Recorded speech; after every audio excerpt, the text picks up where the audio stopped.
अस्मद्गुरुसमारम्भां यतिशेखरमध्यमां लक्ष्मीवल्लभपर्यन्तां वन्दे गुरुपरम्पराम् ஆழ்வார்கள் வாழி அருளிச் செயல் வாழி தாழ்வாதுமில் குறவர்தாம் வாழி ஏழ்வாறுமுய்ய அவர்களுரைத்தவைகள்தாம் வாழி செய்யமறை தன்னுடனே சேர்ந்து அகலகில்லே நிறையமென் அலர்மேல் மங்கை உரை மார்பா நிகரில் புகழாய் உலகம் உன்னுடையாய் என்னையாழ்வானே நிகரிலமரர் முனிக்கணங்கள் விரும்பும் திருவேங்கடத்தானே புகழொன்னில்லாவடியேன் உன்னடிக்கீழமர்ந்து புகுந்தேனே அகில புவன ஜன்மஸ்தேம பங்காதிலீலே வினத விவிதபூத உராதரக்ஷைகதீக்ஷே ஸ்ருதிசிரதி விதீப்தே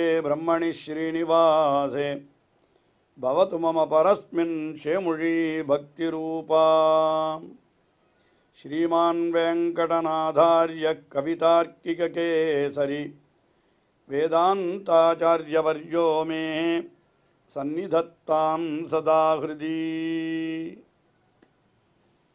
எம்பெருமானை குறித்தும் பிராட்டிமார்களை குறித்தும் ஸ்ரீ சுதர்சனாழ்வானை குறித்தும் ஸ்தோத்திரங்களை அருளிச் செய்த வேதாந்த தேசிகன் கருடாழ்வானை குறித்து 2 ஸ்தோத்திரங்களை அருளிச் செய்திருக்கிறார். அதிலே ஒன்று 50 ஸ்லோகங்கள் கொண்டதாய் அமைந்திருக்கக்கூடிய கருட பஞ்சாஷத் என்பது. இந்த கருடா பஞ்சாஷத் என்கிற ஸ்தோத்திரத்திலே கருட மந்திரத்தினுடைய பெருமை, கருடனுடைய பெருமை இவற்றையெல்லாம் மிக விரிவாக தெரிவித்து வந்தார்.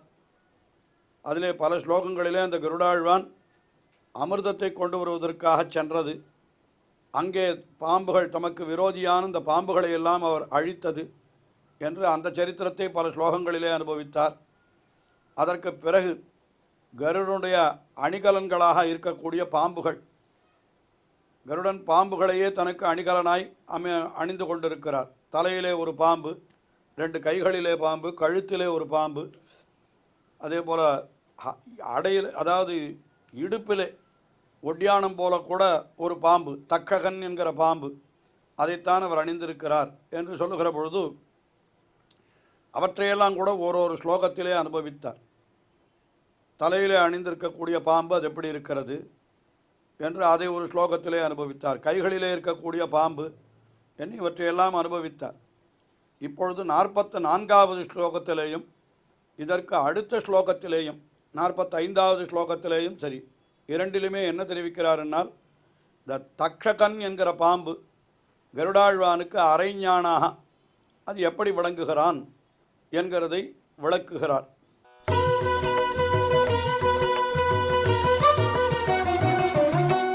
கிரஸ்தானந்தர் நிவிஷ்டான் பணிநைவ சுச்சா காடமாலிஷ்ய துக்கியன் க்ஷுண்ணானேகா ஸ்வபந்தூன் கிருதமிவ குபிதா பீடயன் வேஷ்டனேன வியாழஸ்திராட்சோதரஸ்தோ விபுலகளகுஹா வாகி பூத்காரவாத்யா பௌனப்புண்யேன ஹன்யாத் புனருதரகுஹா கேகவாஸ்தவ்யதாம். தக்ஷகன் என்கிற பாம்பு அதுதான் கருடாழ்வானுக்கு அரைஞானாக இருக்கிறது. அதாவது வயிற்றிலே அது கட்டப்பட்டிருக்கிறது என்று வைத்துக்கொள்வோம். அப்படி இருக்கிறது. அது அரைஞானாக இருக்கிறதுக்கு என்ன காரணம், அவன் அங்கே எப்படி இருக்கிறான் அந்த தக்ஷகன் என்கிற பாம்பு என்று சொல்லுகிற பொழுது அதை ஒரு விதமாக பலவித காரணங்கள் சொல்லுகிறார் இந்த ஸ்லோகத்திலே. கிரஸ்தானந்தர் நிவிஷ்டான் பணிநைவ சுச்சா காடமாலிஷ்ய துக்கியன்னு. அதாவது மற்ற பாம்புகள் அவற்றையெல்லாம் கருடாழ்வான் விழுங்கினார் அல்லவா, விழுங்கப்பட்ட பாம்புகளெல்லாம் அப்படியே உள்ளே போய் பொடியாகி விட்டது. அதெல்லாம் பொடியாக இருக்கிறது விழுங்கப்பட்ட பாம்புகள். அந்த பாம்புகளெல்லாம் யாருன்னு கேட்டால் இந்த வெளியில் அறிஞானாக இருக்கிற தக்ஷகனுக்கு அதெல்லாம் உறவினர்களாம். அப்போ அந்த உறவினர்களாக இருக்கக்கூடிய பாம்பு இவனுடைய வயிற்றுக்குள்ளே இருக்கிறதோ இல்லையோ, அதனால் என்ன பண்ணுறான்னா அப்படியே காடமாலிஷ்ய துக்கியன்னு அவற்றையெல்லாம் ஏதோ துக்கத்தினாலே அவற்றை நன்றாக ஆலிங்கனம் பண்ணி கொண்டிருப்பது போல இருக்கிறது. அது உலகத்திலே கூட மிகவும் வேண்டியவர் ஒருத்தர் மரணமடைந்து விட்டாரானால் அவர் உயிர் பிரிந்த பிற்பாடும் கூட அவருடைய உடலை கட்டி கொண்டு சில பேர் அழுகிறார்கள் அல்லவா? அதுபோல இங்கே உள்ளுக்குள்ளே தக்ஷகனுடைய உறவினர்கள் அவர்கள் உயிரை விட்டுவிட்டார்கள். கருடனுடைய வயிற்றுக்குள்ளே போய் அவர்களுக்கெல்லாம் உயிர் போய்விட்டது. வெளியிலே இருந்து கொண்டு தன்னுடைய துக்கத்தை வெளிப்படுத்துகிறானான் தக்ஷகன். எப்படின்னா, அந்த வயிற்று பகுதியை நன்றாக காடமாக ஆலிஷ்யா துக்கியன்னு துக்கப்பட்டு கொண்டு அந்த உள்ளே இருக்கிற செத்துப்போன பாம்புகளை அவன் அப்படி அணைத்து கொண்டு கிடக்கிறா போலே அப்படின்னு ஒரு விஷயம், ஒரு காரணம் சொன்னார். அதற்கு பிறகு என்ன சொன்னான்? கிருதம் இவ குபிதா பீடயன் வேஷ்டனேனா. அடுத்தபடியாக என்னன்னா, குபிதா ரொம்ப கோபம் கொண்டவனாய் அவன் என்ன பண்ணுறான்? அந்த கருடனுடைய வயிற்றில் இருந்து கொண்டு தனியாக அப்படியே சுற்றி கொண்டிருப்பதால் எப்படி இருக்கிறதுன்னு கேட்டால் அதை சொல்லுகிறார். எப்படி சொல்கிறார்? வியாழஸ்தாக்ஷோதரஸ்தோ விபுளகள குஹா வாஹி பூத்காரவாத்தியா. அது என்ன பண்ணுகிறான்னால், அவன் இன்னொரு விதம் இவனுடைய வயிற்றை, கருடாழ்வானுடைய வயிற்றை இறுக கட்டி கொண்டிருக்கிறானா. எதற்காக வயிற்றை இறுக கட்டி கொண்டிருக்கிறான் என்று பார்த்தால் அது ஒரு காரணம். என்ன காரணம்? வயிற்றை தனியாக சுற்றி இருப்பது, மேலும் தன் சுற்றத்தை அந்த கருடாழ்வான் விழுங்கினபடியிலான கோபம் கொண்டு பழி தீர்த்து கொள்வதற்காக வயிற்றை அவன் தனியாக சுற்றி கொண்டிருக்கிறானோ. பாம்புகளெல்லாம் அப்படித்தானே நம்மை சுற்றி கொண்டு தானே நம்மை அழிக்கும். அது மாதிரி இவன் இருக்கிறானா என்று அப்படி நினைக்கும்படியாகவும் இருக்கிறது. இன்னொரு காரணமும் சொல்லுகிறார். என்னென்னா, பழி தீர்த்து கொள்கிறது மட்டுமல்ல, கருடாழ்வான் மேலும் பசித்தால் என்ன பண்ணுவன்? இன்னும் பல பாம்புகளை எடுத்து உணவாக கொள்ளுவான். இவர் என்ன பண்ணுறாராம்? அந்த வயிற்றை நன்றாக இறுக்கி விடுகிறாராம். அதாவது அரைஞானாக இருந்து வயிற்றை நன்றாக இழுத்து கட்டி கொண்டு விட்டால் பசி தெரியாது. சில பேருக்கு ரொம்ப பசியாக இருக்கிறவர்களுக்கு ஆகாரம் கிடைக்கலன்னா என்ன பண்ணுவான்னா, துணியை எடுத்து வயிற்றை இருக்க கட்டின்னு விடுவாளாம். கட்டின்டாக்கா இப்போது அவர்களுக்கு பசி தெரியாது. அதுபோல் இப்பொழுது கருடனுக்கு பசி தெரியாமல் இருப்பதற்காக, பசி தெரிந்தால் மேலும் நாகங்களை விழுங்கி விடுவார். அதனால் என்னென்னா, பசி தெரியாது இருக்கிறதுக்காக அப்படியே நன்றாக பசியை சொல்கிறார். கிருதம் அந்த பீடையன் நிவா, அதை போக்குவது போல இவர் என்ன பண்ணினார்னா, வயிற்றை நன்றாக இறுக அப்படி கட்டி கொண்டிருக்கிறாராம் இந்த தக்ஷகன் என்கிற பாம்பு. அப்படிப்பட்ட அந்த பாம்பு அது இன்னும் எப்படி இருக்கிறதுன்னு கேட்டால், விபுலகள குஹா வாஹி பூத்காரவாத்தியா பௌன புண்ணியேனா. அந்த தன்னுடைய குகை போன்ற கழுத்தில் இருந்து அது பெருமூச்சு விடுகிறதான். அந்த பாம்பு உஸ்ஸு உஸ்ஸுன்னு ஒரு வார்த்தை பாம்பு சொல்லுமோ இல்லையோ, எப்போ பார்த்தாலும் அது ஊது அந்த சப்தத்தை பெருக்கு பண்ணுமோ இல்லையோ, அதைத்தான் பூத்காரம் என்கிறார். பூத்காரம் என பூன்ற ஒலி அந்த கருடனுடைய வயிற்றில் இருக்கக்கூடிய பாம்பினுடைய வாயிலிருந்து வருகிறது. அது பெருங்காற்றை அடிக்கடி விடுகிறது. அப்படிப்பட்ட அந்த பாம்பு அது என்ன பண்ண, நகா புனகா உதர குகா அகேக வாஸ்தவ்யதாம் ஹன்யாத்து. மறுபடியும் நமக்கு இன்னொரு உதரத்திலே, அதாவது மறுபடியும் பிறவியை நாம் எடுக்காமல் இருப்பதற்கு இந்த பாம்பு நமக்கு அனுகிரகம் பண்ணட்டும் என்பது போல இந்த பாம்பு நம்முடைய மறுபிறவியை ஒழிக்கட்டும் என்று இந்த ஸ்லோகங்களெல்லாம் பாம்பையே என்றால் வேண்டுவது போலத்தானே அமைந்திருக்கிறது. அதனால் இந்த கருடனுடைய வயிற்றிலே இறுக கட்டி கொண்டிருக்கிற பாம்பு தக்ஷகன் என்கிற பாம்பு அது எதனாலே இறுக கட்டி கொண்டிருக்கிறது? வயிற்றுக்குள்ளே இருக்கிற தன்னுடைய இறந்த உறவினர்களை துக்கத்தால் அணைத்து கொண்டிருப்பது போலேயோ, அல்லது கருடனை பழி தீர்ப்பதற்காக வயிற்றை இறுக கட்டி கொண்டிருப்பது போலேயோ, அல்லது கருடனுக்கு மேலும் பசி எடுக்காமல் இருப்பதற்காக அந்த வயிற்றை இறுக கட்டி கொண்டிருப்பது போலேயோ இருக்கக்கூடிய பாம்பு அந்த தக்ஷகன் என்கிற பாம்பு. அதுதான் வயிற்றிலே அவனுக்கு அரைஞானாக இருக்கக்கூடிய பாம்பு. அந்த பாம்பு அவ்வப்பொழுது இந்த பெரிய காற்றை விடுகிறது, வாயிலிருந்து பெருமூச்சு விடுகிறது. அப்படிப்பட்ட அந்த காற்று பெருமூச்சு நம்முடைய மறுபிறவியை ஒழிக்கட்டும் என்று இந்த ஸ்லோகத்திலே அருளி செய்தார் வேதாந்த தேசிகன். அடுத்தபடியாக 45வது ஸ்லோகத்திலேயும் கூட அந்த தக்ஷகன் என்கிற பாம்பு அவன் அந்த கருடனுடைய அறையை சுற்றி இருக்கிறதே, அதையே மறுபடியும் வேறு விதமாக வர்ணிக்கிறார். கீழ் ஸ்லோகத்திலேயே 3 காரணங்கள் சொல்லிவிட்டார். இப்பொழுது மேலும் அது எப்படி அந்த கருடனுடைய இடுப்பை சுற்றி கொண்டிருக்கிறது தக்ஷகன் என்கிற பாம்பு என்று அதை தெரிவிக்கிறார்.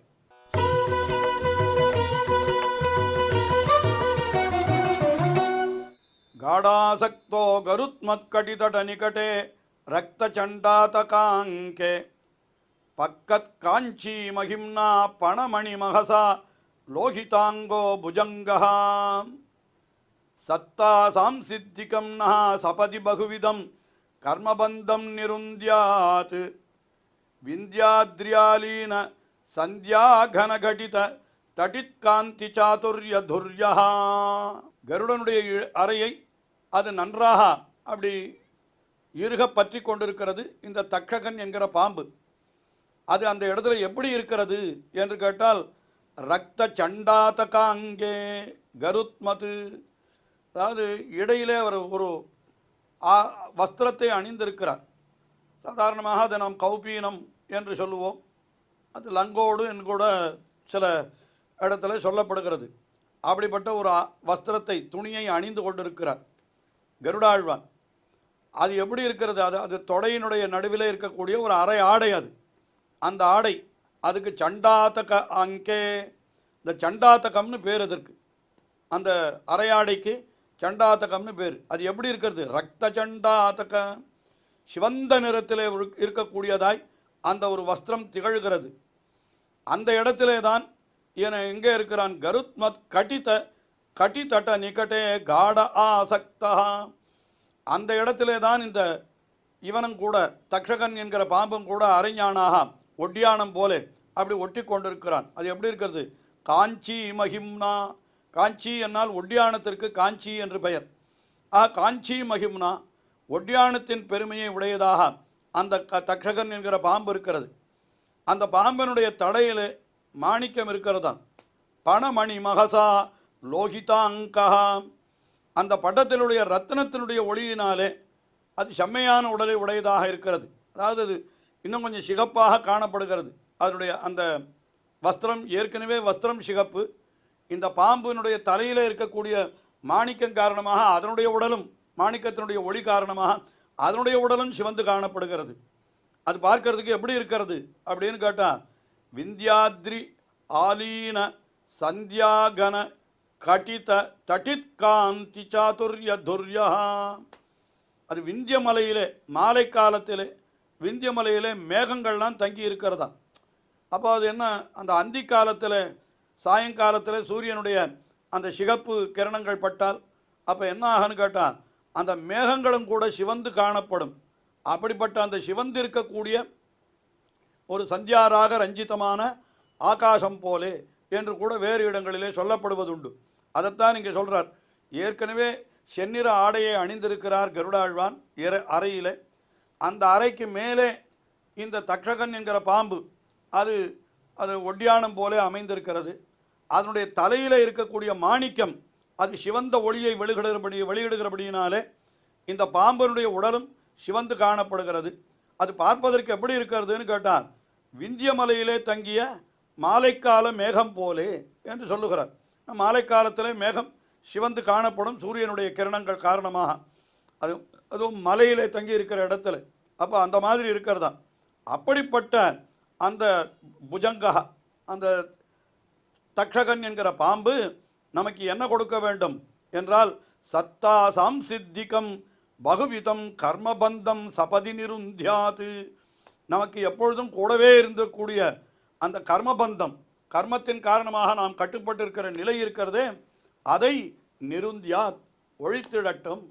அந்த தக்ஷகன் என்கிற பாம்பு நம்முடைய கர்மபந்தத்தை ஒழித்திடட்டும் என்று இந்த ஸ்லோகத்திலே அந்த தக்ஷகனை வேண்டுவது போல இந்த ஸ்லோகம் அமைந்திருக்கிறது. தொடர்ந்து அனுபவிப்போம்.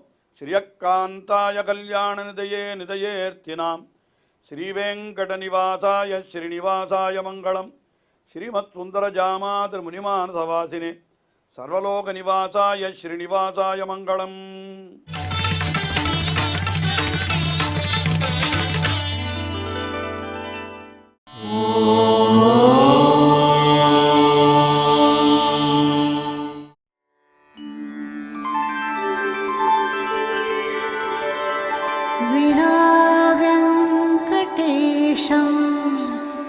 ननाथो ननाथः सदा वेङ्कटेशं स्मरामि स्मरामि हरे वेङ्कटेश प्रसीद प्रसीद प्रियं वेङ्कटेश प्रयच्छ प्रयच्छ।